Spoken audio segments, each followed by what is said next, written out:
All right, the garden is going gangbusters. I'm going to do another walkabout and show you everything that's been growing on, and hopefully I can do it quickly. All right, so here goes. It's a lot of compost, wood chips, grass clippings, leaf mold, cardboard. I smothered the grass over here on this hill. Threw in some potatoes that we got from Misfit Market that started to sprout before we could use them. They're already taken up. Those almost appear to be the same. I mean, they were almost caught up to where the other ones are that I planted earlier. But obviously the tubers are probably a lot bigger. I threw a whole bunch of corn in here. Popcorn, GMO-free popcorn, just to have something growing in this space. I put some beans here. They all got eaten. Some tomatoes in various spots. Plum tree. No flowers on my plum trees this year. It's kind of a bummer. Potatoes. Look at that, huh? And inside the potatoes, down the middle, I planted cucumbers. So once I harvest my potatoes, I'll start to trellis these cucumbers up the centers of all these stakes. Kind of stacking grows stuff, stacking functions. Potatoes right there around this plum tree. Strawberries, so many strawberries.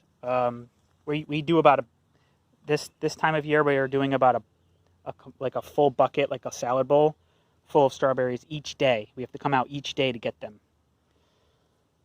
Egyptian walking onions, blueberry, lettuce. Just toss that there with some compost. Not even completely finished. It's mostly leaf mold. That's doing great. Strawberries and asparagus. Strawberries. And then I got some tomatoes in here that I'll be staking up. Kale's going to seed. More strawberries back here. Strawberries. More Egyptian walking onion. More strawberries. We got so many strawberries that the squirrels can't even eat enough of them. That's the way to do it. Strawberries. And they multiply themselves. All right. Let me swing you down. I want to show you this bottom area, and then I'll show you the main areas of the gardens. So the grass is coming back. That's good news. It's going to act as a windbreak and as straw for the strawberries once it's wintertime. So all this grass will be taller than me, hopefully, by the end of fall and winter. By the end of summer, it should be taller than me. Those are volunteer sunflowers. Mulberry,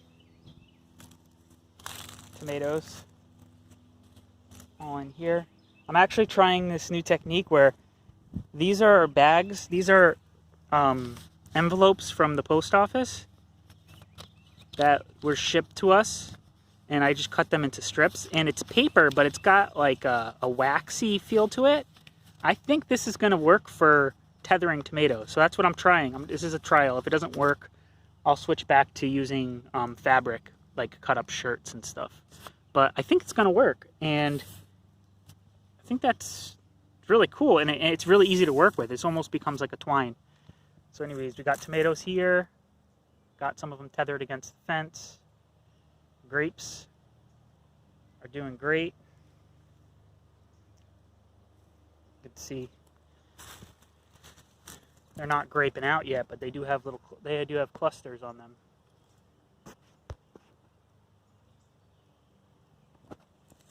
Peach trees got tons. It's loaded with peaches.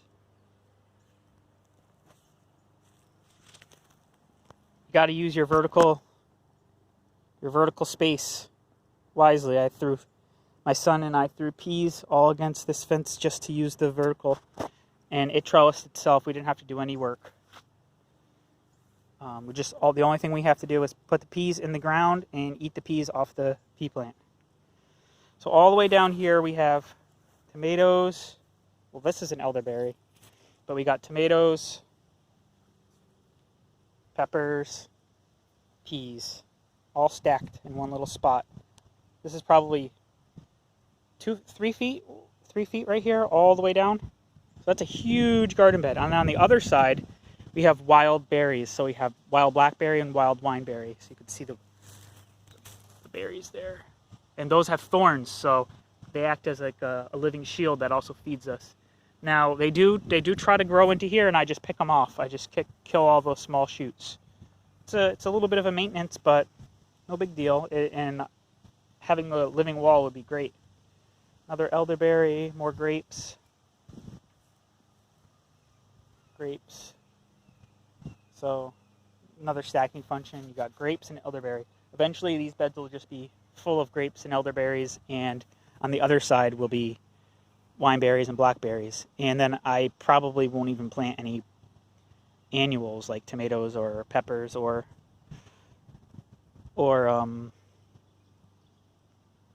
peas, because the wall will just be living and giving. And I'll just grow that sort of thing at different spots. But for now, I have space for them, so I use it. Another elderberry.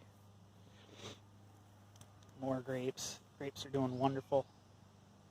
I'm excited to see how many we get. Now these grapes, I think they're called Concord. They do have a seed, so it's kind of annoying, but you get used to it. It's almost like eating sunflower seeds, you know? Taking the shell off almost becomes a hobby. Taking the seed out almost becomes a hobby, you know? Eat them up. Tomatoes. Clovers. I didn't have to plant those either. More peaches.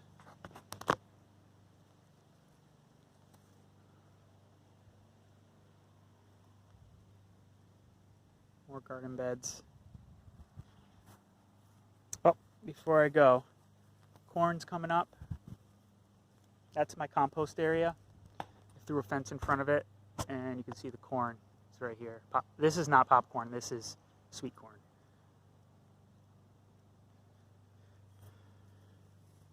Garlic and onions, the whole bed. That's the garlic. That's all onions. And eventually this is all going to be garden beds, but for now it's just this little area. You can see I have the cardboard here, just killing back the turf.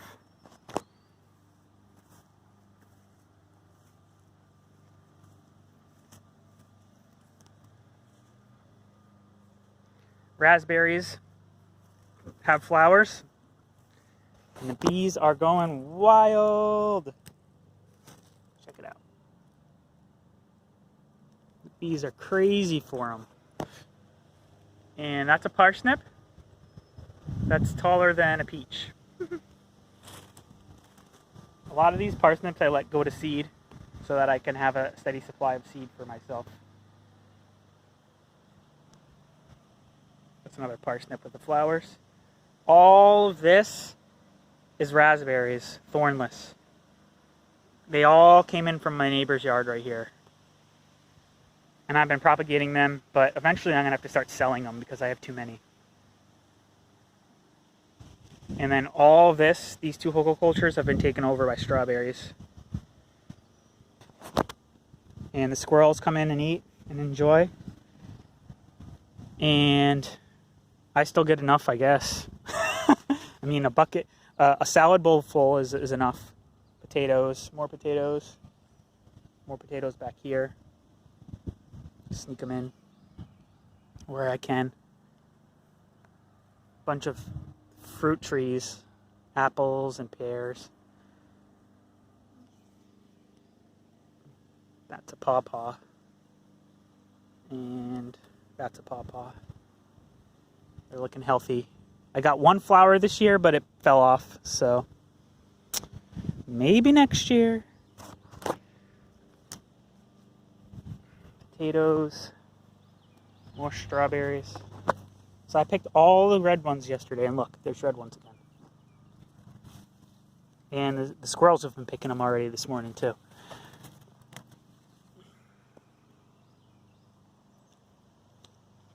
I have like 5 different varieties. So when they come in to fruit, they're all staggered. Plus I have some everbearing. June bearing and everbearing. It's June, what is it, June 15th right now?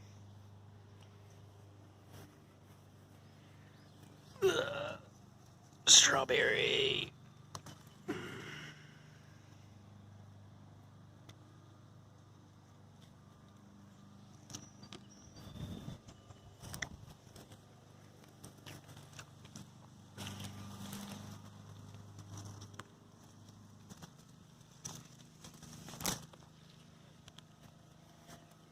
Eventually, I'd like to have a carpet of strawberry. So many that I could start chopping and dropping with them. That'd be cool.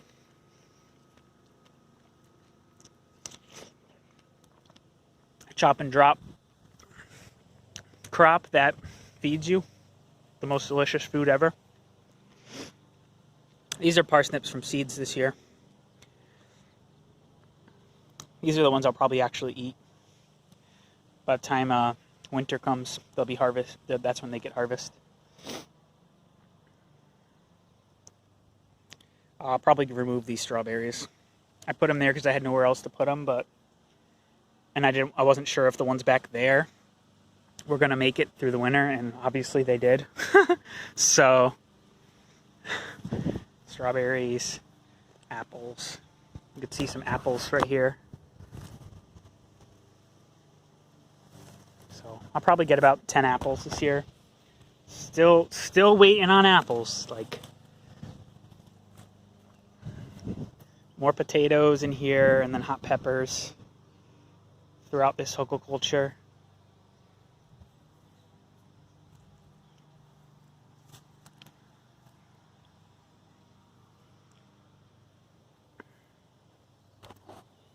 Some new garden beds. They're in the shade, but they do get enough sun. Once the time passes a little more, they'll be in the sun. But this used to be a deck. I removed the deck, took the stairs from the deck, and attached it there so I can still access the door. And got new grow beds here and here, and then I'll have one here, and then I'll have another one here, and then I'll move this back because there's a big path there that I don't need. So I'm starting to use my space more wisely. Lots of lettuce and Chinese cabbage, some more garlic, more Egyptian walking onion. I think these were the biggest bulbs I planted. However, they didn't get the biggest. The ones on the other side of the yard actually got bigger. So what I'm going to try to do is high grade them. Basically, continue separating the small bulbs from the big bulbs and planting all the big ones together and all the small ones together. And eventually I want to have like huge Egyptian walking onions. So like trying to like teach the genetics to move more towards bigger bulbs than smaller bulbs. And I'll try to consume all the small bulbs and keep all the big bulbs for planting. Bulbils, rather. And then another strawberry bed. Now that the other strawberry areas are so prolific, I may try to steal this bed from the strawberries and then plant more like tomatoes and stuff here. So now that like strawberries are doing better in my like zone 2, zone 3, I don't want to use my zone 1 for them. Does that make sense? I think it makes sense. This is prime real estate for gardening, and I don't need it to be strawberries, I guess is what I'm trying to say. Like strawberries can fit on the edges. They can fit on the worst spots. I don't necessarily need to use my best spots for strawberries. Peas, tomatoes in pots. Doing a trial because I never really had luck with tomatoes in pots. So, and then more potatoes here. And they're starting to flower. I'm thinking about trying to plant some true potato seeds from the flowers this year. The flower will end up creating a tomato type thing, which is, it'll stay green. It's poisonous, you can't eat it, but if you plant the seeds, you'll eventually get spuds from them. You'll get a plant and you'll eventually get spuds. But you'll basically have a cross. You'll have a tomato that acts different than the tomato plant will behave differently than what you originally had when you planted the mother spuds. And you can end up with a new variety. You can end up with an unruly plant that grows everywhere and spreads and creates tiny little tubers. Or you may get a variety that is prolific and tidy, and yeah. So I like messing with genes the natural way, not the GMO way. I like messing with them how nature intends, which is basically breeding and sex. So looking forward to some potato sex here so I can try to create a new baby that no one's seen before.